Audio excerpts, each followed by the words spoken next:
Today on Time About the Movies, Milla Jovovich is back as Alice as she once again is going after the Umbrella Corporation in the fourth installment of Resident Evil Afterlife in 3D.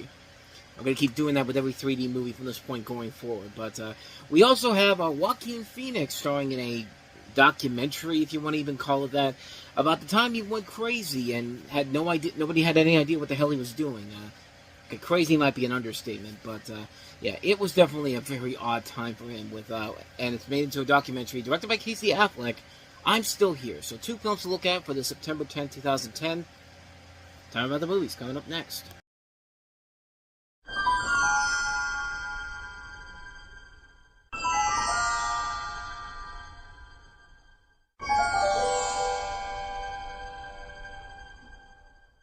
Afterlife in 3D, rated R, in Real D 3D and IMAX 3D. But happy Independence Day, everybody, and welcome to Time About the Movies. This is being recorded on 4th of July, 2025, and I wish we had a better week to celebrate with, but no. 2 movies this week. Neither one of them really are that great, and especially if your biggest new release is Resident Evil Afterlife, then you know you're in deep shit, especially considering that Paul W.S. Anderson is back for this one after missing out on the last 2 movies, so yeah, you get what you get here. Once again, Milla Jovovich is Alice, searching for and rescuing the remaining survivors in Los Angeles after the T-virus outbreak, and teaming up against Albert Wesker, played by Sean Roberts, and the head of the Umbrella Corporation. Chris Redfield, played by Wentworth Miller, is featured for the first time in the franchise. Other characters from the last movies, as well as the game. Claire Redfield, played by Ali Larter, is back, and also Jill Valentine, who shows up in a cameo appearance, played by Sienna Guillory. But yeah, it's pretty much the other Resident Evil movies. These are movies that look like the games, but they don't feel like the games whatsoever. And boy, this one is one of the worst ones in the series, no question about it, because of just the fact that it's Paul W.S. Anderson back, and you know he literally only did this to show up, just to work with his wife, and basically do absolutely nothing of merit whatsoever. This movie has so many scenes in here where the film itself is literally giving you the middle finger if you think you're going in here expecting a good Resident Evil movie. For example, this scene. The first time I ever saw that scene, all I could think to myself is, this is the cinematic equivalent of somebody giving you the middle finger. If you think you're going in for something that's Resident Evil, you're not getting that in this movie, not whatsoever. Yeah, that's how bad this movie is. This is a terrible movie.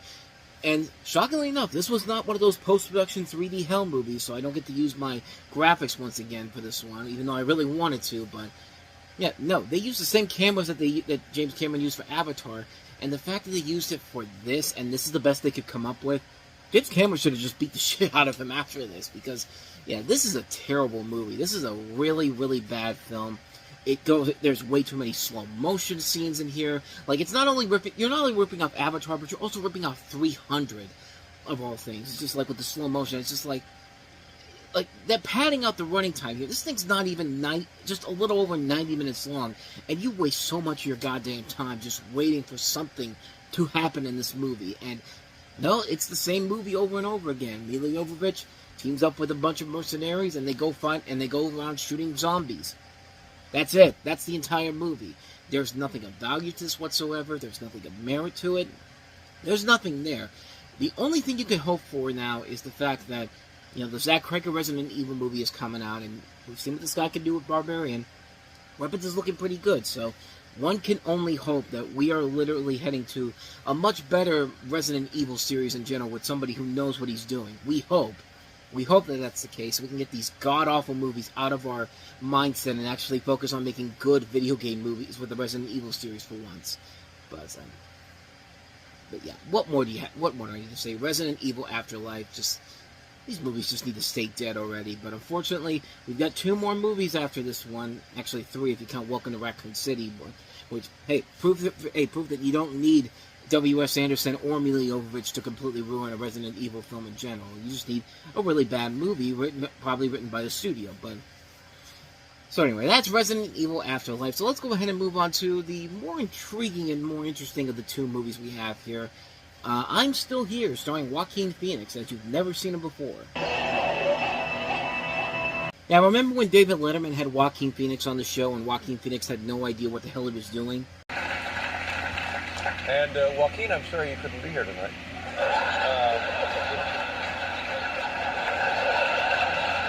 That was all for this. I hope it was worth it. Yeah, this is a mockumentary, if you will, which takes place in 2008. And while rehearsing for a charity event, actor Joaquin Phoenix, with Casey Affleck's camera filming, tells people he's quitting acting to pursue a career in rap music.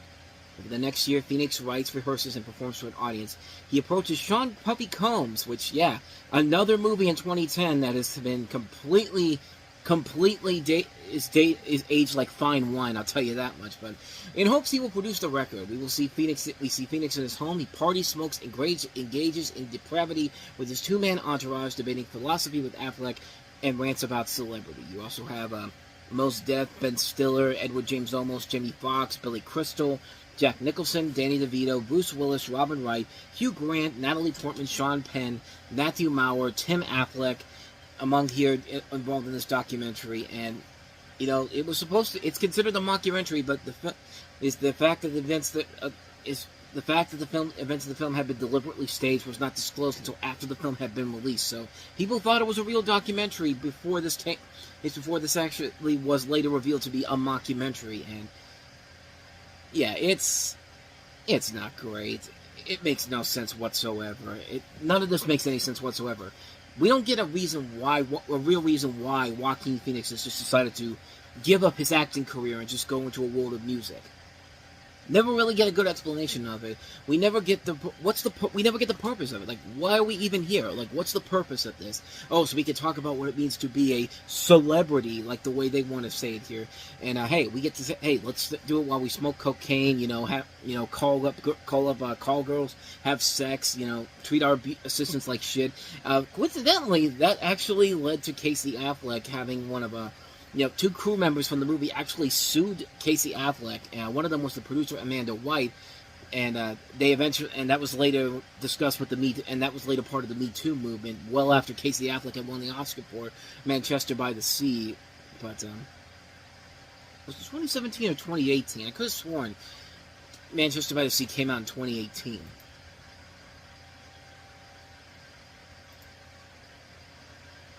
Came out in 2016, so he would have won it in 2017. So it would have been around that time in particular. But basically this movie does not hold up well at all. There is really no indication of what the hell anybody was really doing with this movie. It's just so all over the place. It's just nothing about it makes any sense whatsoever. Like, why is Joaquin Phoenix doing this? Like, why? You never get the understanding of why he's decided to do this. What's supposed to be the overall end result of it? I mean, when you look at other mockumentaries, like the Jim Carrey documentary about him being Andy Kaufman when making Man on the Moon, that was also not that great, but at least it made more sense because he was doing the movie about Andy Kaufman, and it made sense for him to channel Andy Kaufman in his movies and thinking to himself, what would Andy do in this situation? Here, there's just nothing in here, man. This is just a movie that has no sense of what direction it's going, no sense of why we're even here. Like, it just doesn't work. It just doesn't work as a film. It's now even more eerie considering what has happened since then with Casey Affleck and of course with Sean Puffy Combs. Of course, again, the second movie this summer with him in a role where you really have to look at this and go like, wow. Like, how did nobody see this coming at all, like 15 years later? But, yeah, overall, this is just not a great movie. I mean, it's better than Resident Evil Afterlife. It's interesting just to see what this whole thing's about at first. But even then, when you come out of the movie, it's just like, what the hell was the point of all that? Nothing. Nothing came out of this that was worth it. And I feel like I just wasted my time. I feel like I wasted my hour and a half watching this, over an hour and a half. It just doesn't work. It just doesn't work. It's a fascinating one-time watch, but you're never going to want to watch this again after this. After you watch it, it just feels like, wow, you completely wasted my time, and I hope you never amount to anything of noteworthiness ever again. And, of course, he turns his career around and wins an Oscar at the end of the decade for Joker, so, hey, it worked out for him in the end, but, yeah, this just isn't a good movie. I'm still here. I hope this isn't still here when it's down the road, and I have no idea how to end this. I just don't even know how to finish this up here. So let's just go ahead and wrap this sucker up already. That was an odd way to end this episode, I'll tell you that. But that's it for this episode of Time About the Movies. Now, the next time we meet, probably one of the more stacked shows we've had in a long time. 7 movies to take a look at, including Ben Affleck's follow-up to his directorial follow-up to Gone Baby Gone, The Town with Jeremy Renner and Blake Lively among the cast, Emma Stone starring alongside Amanda Bynes and also Ali Mashaka, as well as an all-star cast including Stanley Tucci and Patricia Arquette in Easy A. The M. Night Shyamalan produced Devil, directed by the guys who gave us Quarantine and the Poughkeepsie Tapes. Justin Long in another movie, providing one of the voices with Hayden Panettiere in Alpha and Omega, Lionsgate's continuing attempts to try to create a family film library and failing miserably. We also have the documentary that led to an MTV documentary series of its own right, Catfish. We also have Never Let Me Go and Jack Goes Boating. So 7 movies overall to look at. Going to be a stacked show next time around we meet. And yeah, we'll take a look at those next time. But until then, thank you so much for watching this. If you found some enjoyment out of this episode, I hope you did. But if you did, and want to see more, there's that like button right there. There's a notification button. That's a notification button. That's the subscribe button. Please hit those there. And also don't forget to check out our playlist as well as the previous episode as well. And don't forget, coming up later tonight on Time About the Movies Flashback, we're flashing back to the beginning of March 1987, in which we have the first installment of the Lethal Weapon series, Mel Gibson and Danny Glover, directed by Richard Donner. We also have Angel Heart with Robert De Niro and Lisa Bonet in it, along with Mickey Rourke. And also Barry Levinson's Tin Man, one of his 2 films from 1987. So that's coming up later tonight. But until then, whether it's in the past, the present, or the future, I will see you at the movies. Take care.